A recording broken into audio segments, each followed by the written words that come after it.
नमस्कार साथियों, एक बार फिर से आपका हमारे इस YouTube चैनल पर हार्दिक स्वागत है।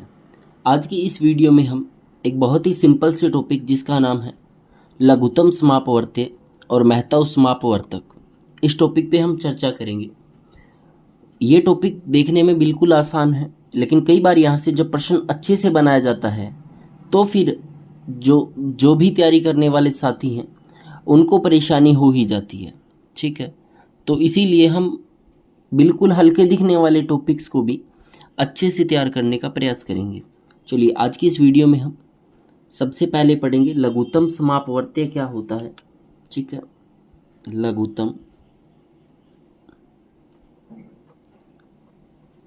लघुत्तम समापवर्त्य।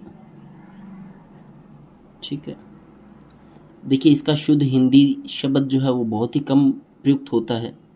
हाँ, एलसीएम सारे ही जानते हैं कि इसको एलसीएम कहते हैं। ठीक है, एलसीएम के नाम से इसे जाना जाता है।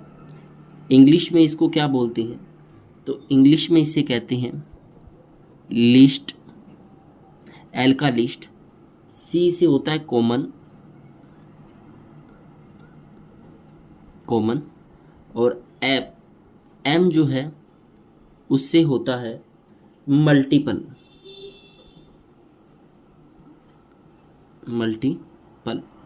ये होती है एलसीएम की full form, list common multiple. इसका मतलब क्या है, देखिए अगर हम इसके मतलब की बात करें तो लघुत्तम समापवर्तक की अगर हम परिभाषा पे जाएं तो परिभाषा क्या होती है, वह छोटे से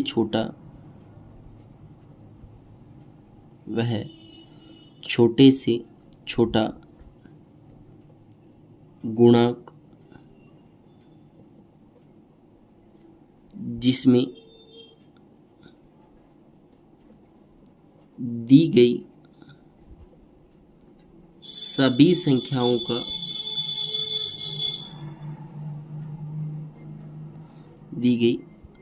संख्याओं का पूरा भाग चला जाए। यानी वह छोटे से छोटा गुणांक जिसमें दी गई सभी संख्याओं का पूरा क्या चला जाए, भाग चला जाए। एक उदाहरण से समझते हैं। देखिए कैसे, जैसे एक हम छोटा सा प्रश्न लेते हैं।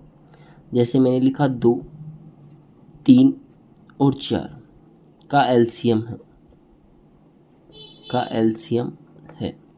अभी एक काम करो, आप इसको कैसे एलसीएम अपने निकाल सकते हैं। एक तरीका तो ये है हमारे पास, 2, 3 और 4, 2 का भाग जाएगा 1, 3 इधर 2 रह जाएगा, फिर 2 का जाएगा 1, 3 1 आ जाएगा, अब 3 का जाएगा तो 1 1 और 1। ठीक है, तो एलसीएम कितना आएगा, 2 इंटू 3, 2 दूनी 4, 4 तिया 12। एलसीएम कितना आ गया, 12। एक तो तरीका होता है ये। अच्छा, दूसरा तरीका हम क्या यूज कर सकते हैं, देखो इसमें सबसे बड़ी संख्या कौन सी है, 4। 4 का टेबल लिखो, 4 एकम 4, 4 दूनी 8, 4 तिया 12, 4 चौक 16, 4 पंजे 20। ठीक है, सबसे बड़ी संख्या का टेबल लिख लिया। अब देखो 4 के अंदर भाग देके देखो, अगर एलसीएम 4 हो तो 4 का भाग भी जाएगा, 2 का जा रहा है पर 3 का नहीं जा रहा। 8 में देखो 2 का भाग जा रहा है, 3 का नहीं जा रहा, ये भी नहीं होगा। देखो 12, अगर मैं 12 को देखूं, 2 का भाग भी जा रहा है, 3 का भी जा रहा है, 4 का भाग दे रहा है, सभी संख्याओं का भाग जा रहा है, और सबसे छोटे से छोटा ये गुणांक है। ठीक है ना, कि भाई सबसे छोटे से छोटा गुणांक ज्ञात करना है जिसमें सभी संख्याओं का पूरा भाग चला जाए, उसे हम एलसीएम कहते हैं। ठीक है, जिन साथियों को बेसिक्स नहीं आता है वो इन कक्षाओं को अच्छे से देखें, नोट्स बना सकते हैं। गणित में नहीं आना कोई बुरी बात नहीं है, पर अगर हम सीखने का प्रयास ही न करें तो फिर गलत बात है। ठीक है, इस चीज़ का आप ध्यान रखें। अगर आपके कोई भी सब्जेक्ट अगर कमज़ोर है, आप गणित पढ़ रहे हो, आपको बेसिक अगर क्लियर नहीं है तो फिर सीखने में कोई बुराई नहीं है। ठीक है, चलिए अब हम दूसरा टॉपिक पढ़ने जा रहे हैं, महत्तम क्या बोलते हैं इसको, महत्तम वर्तक। देखिए शब्दों में फर्क है, ये समापवर्तक है और ये वर्त्य है। ठीक है, लगभग साथी गलत ही बोलते हैं, लघुत्तम समापवर्त्य महत्व समापवर्त्य या लघुत्तम समापवर्तक महत्व समापवर्तक ही बोल देते हैं, ऐसा नहीं होता है। लघुत्तम समापवर्त्य होता है और महत्तम समापवर्तक होता है। ठीक है, अच्छा इसे हम महत्व समापवर्तक से नहीं HCF के नाम से ज़्यादा पहचानते हैं। ठीक है ना, तो HCF का मतलब क्या होता है? H का मतलब हाईएस्ट, C का मतलब वही कॉमन और F का मतलब हो गया फैक्टर, हाईएस्ट कॉमन फैक्टर। क्या होता है कि वह, इसकी परिभाषा क्या होगी? वह बड़े से बड़ा, वह बड़े से बड़ा,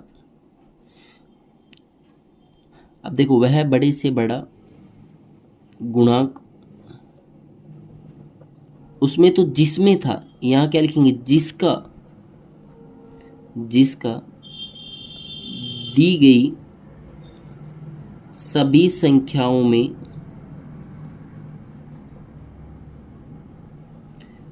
पूरा पूरा भाग चला जाए। देखिए ये होता है महत्व समापवर्तक, वह बड़े से बड़ा गुणांक जिसका दी गई संख्याओं में क्या हो? पूरा पूरा भाग चला जाए। अच्छा अब ये क्या होता है देखेंगे, इसमें भी एक प्रश्न लेते हैं हम।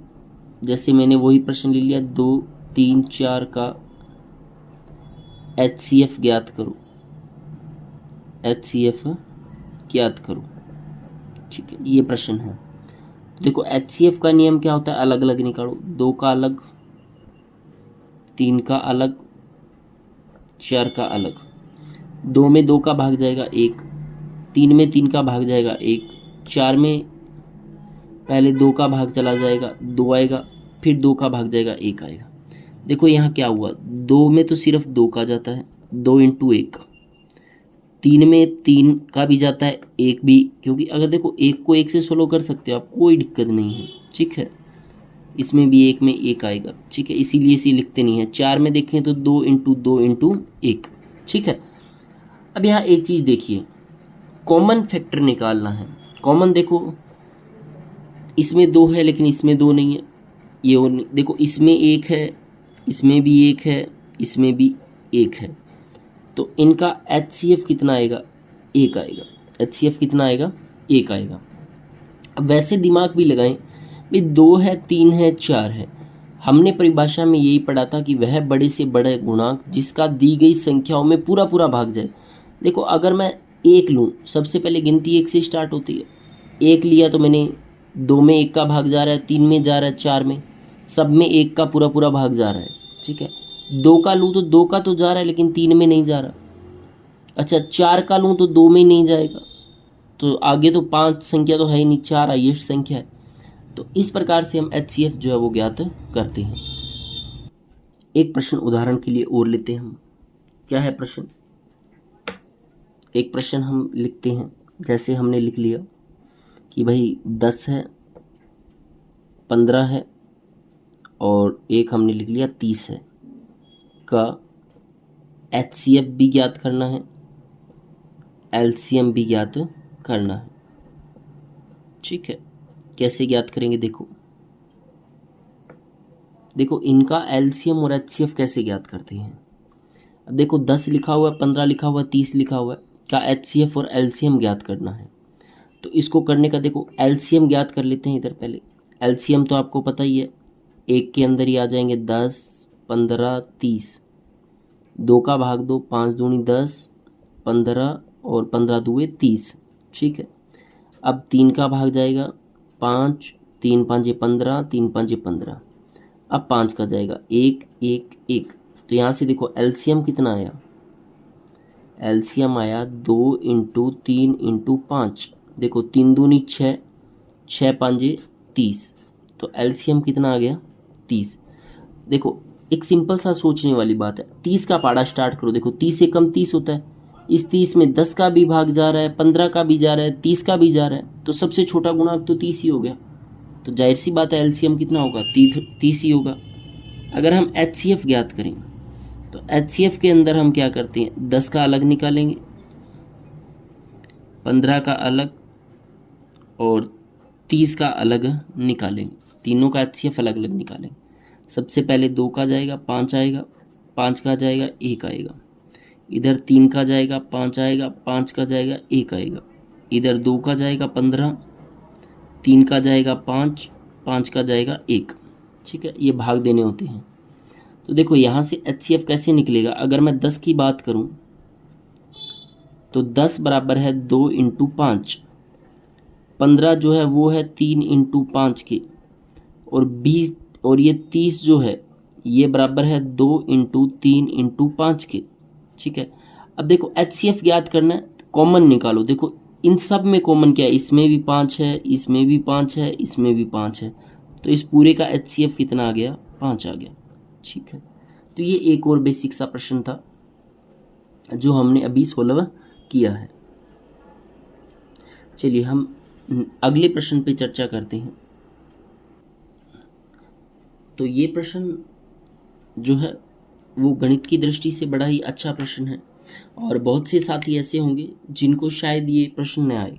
ठीक है, और जिनकी अच्छी प्रैक्टिस है वो आराम से कर जाएंगे इसको। 1 सही 1/4, 1 सही 2/3 और 2 सही 1/2 का एलसीएम होगा।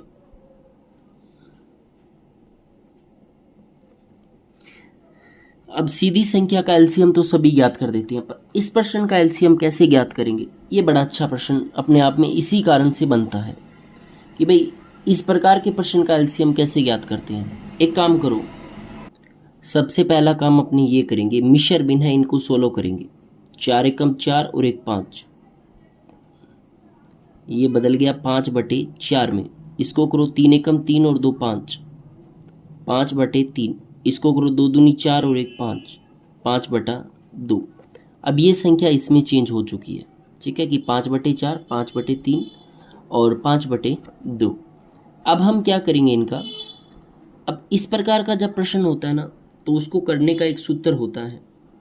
ठीक है भाई, भिन्न में अगर संख्या दी हो और अगर हमें उनका लसाअ ज्ञात करना हो यानी एलसीएम ज्ञात करना हो, तो इसका फॉर्मूला क्या होता है देखेंगे। इसका फॉर्मूला होता है अंशों का जो यानी ऊपर की संख्या का एलसीएम बटा हर का एचसीएफ, ये इसका सूत्र होता है। अंशों का एलसीएम बटा हर में जो संख्या दी है उनका एचसीएफ निकाल दो। ठीक है, आंसर अपने आप आ जाएगा। देखो अंशों का एलसीएम क्या होगा कि भाई 5 अंश क्या है, 5 है, 5 है, 5 है, इनका एलसीएम निकाल दो ऊपर वालों का। हर क्या होता है, नीचे वाली संख्या यानी 4, 3 और 2 का एचसीएफ। ठीक है, तो देखो 5 5 5 लिखा हुआ है, एचसीएफ निकालेंगे तो कितना आएगा, 5 ही आएगा। भाई एलसीएम कितना आएगा, 5 ही आएगा। भाई 5 5 और 5 का एलसीएम निकालेंगे तो 5 ही आएगा। 4 3 2 का एचसीएफ निकालो, बीच में 3 आ गया, कॉमन कुछ नहीं आएगा। ठीक है, 4 3 2 में कॉमन कुछ नहीं है, इसका मतलब इसका एचसीएफ कितना आएगा, 1 आएगा। तो 5 में 1 का भाग दे दो, आंसर कितना आएगा, 5। यानी इस पूरे प्रश्न का आंसर कितना हो जाएगा, 5 हो जाएगा। तो ये प्रश्न भी एक, जिन साथियों को इस प्रकार के प्रश्न सोल्व करने नहीं आते हैं उनके लिए ये बहुत ही अच्छा प्रश्न है। चलिए इसी प्रकार का एक प्रश्न और प्रैक्टिस करते हैं।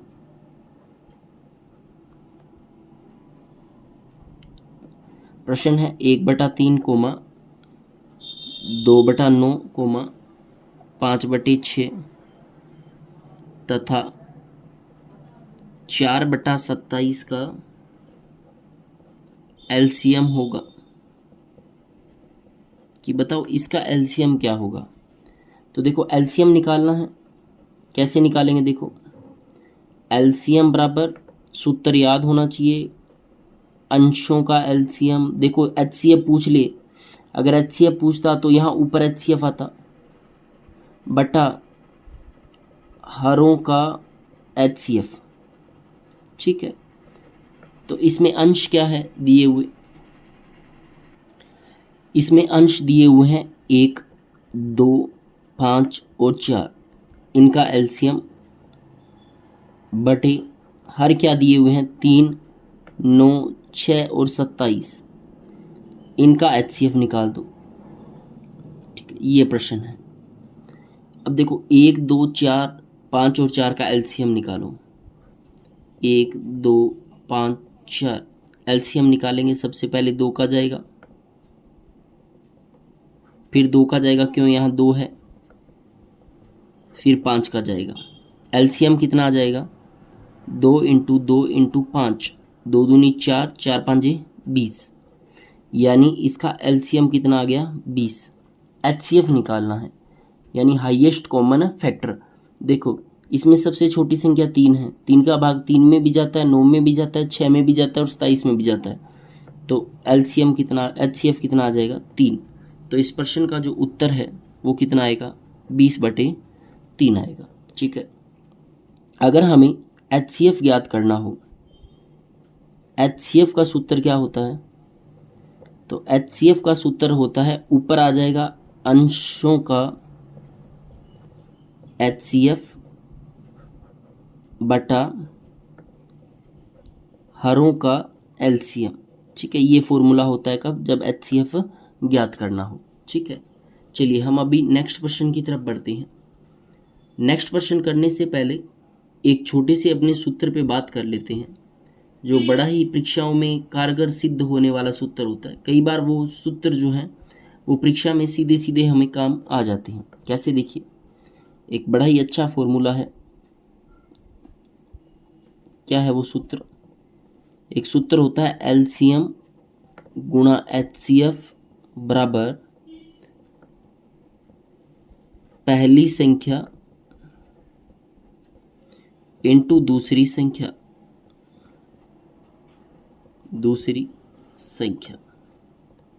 ये एक सूत्र होता है। और कहाँ दिया हुआ है ये, एनसीईआरटी क्लास 10th, ठीक है, चैप्टर 2 में, चैप्टर 2 के अंदर ये फॉर्मूला दिया हुआ है। ठीक है, और इससे कई सवाल जो है वो भी इसके अंदर दिए गए हैं। चलिए हम बात करते हैं प्रश्नों की और हम कंसेप्ट को क्लियर करने का प्रयास करेंगे। ठीक है, प्रश्न क्या है, तो इस प्रकार आज की इस छोटी सी वीडियो के अंदर हमने एचसीएफ और एलसीएम से रिलेटिव जो बेसिक्स बातें होती है उन पे चर्चा की है। कई बार यहाँ से परीक्षा में प्रश्न आ भी जाता है। ये टॉपिक किसी भी परीक्षा में नहीं है, सीईटी हो, भले ही रीट परीक्षा हो, शिक्षक भर्ती हो, किसी के अंदर ये टॉपिक लगा हुआ नहीं है, लेकिन फिर भी हमें हमारे बेसिक्स नॉलेज के लिए इन चीज़ों का पता होना बहुत आवश्यक है। तो मिलते हैं नेक्स्ट वीडियो में, एक फिर से छोटे से टॉपिक के साथ मिलेंगे। ठीक है, और उस टॉपिक से कई बार प्रश्न परीक्षा में पूछे जाते हैं। नेक्स्ट टॉपिक में हम दशमलव और भिन्न के बारे में पढ़ेंगे। ठीक है, डेसिमल और फ्रैक्शन के बारे में पूरा हम अध्ययन करेंगे विस्तार से। और कई बार यहाँ से प्रश्न परीक्षा में आते हैं और गलत होने की संभावना भी कई बार इन प्रश्नों में बढ़ जाती है। तो मिलते हैं नेक्स्ट वीडियो में, और तब तक के लिए अगर वीडियो अच्छी लगे तो लाइक करें, वीडियो को शेयर भी करें, चैनल पे नए हैं तो चैनल को सब्सक्राइब करें। मिलते हैं नेक्स्ट वीडियो में, तब तक के लिए धन्यवाद।